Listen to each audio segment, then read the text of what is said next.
काँग्रेसच्या नेत्या सोनिया गांधी यांनी एका वृत्तपत्रामध्ये लिहिलेल्या लेखाद्वारे देशामधल्या शिक्षण व्यवस्थेवर भाष्य केलंय। विद्यार्थ्यांचं आंदोलन दडपण्याचा आरोप त्यांनी सरकारवर केलाय। तसंच गेल्या काही वर्षांमध्ये शिक्षणाचं बजेट हे घटलंय असा दावा सुद्धा सोनिया गांधींनी केलाय।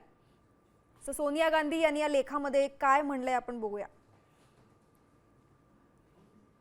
तर केंद्र सरकार विद्यार्थ्यांसोबत संवादाऐवजी लाठीचार्ज, अश्रुधूर आणि बळाचा वापर करून हे आंदोलन चिरडण्याचा प्रयत्न करते।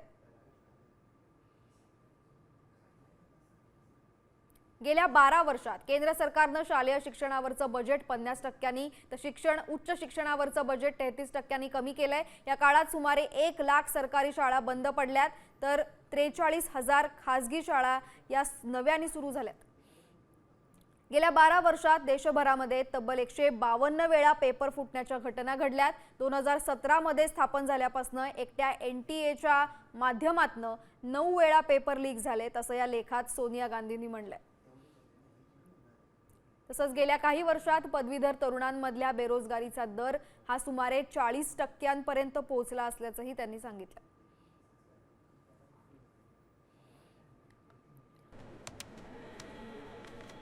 मी खात्रीशीर न्यूजसाठी फक्त साम टीव्ही बघते, कारण तिथल्या बातम्या रिलेट करतात।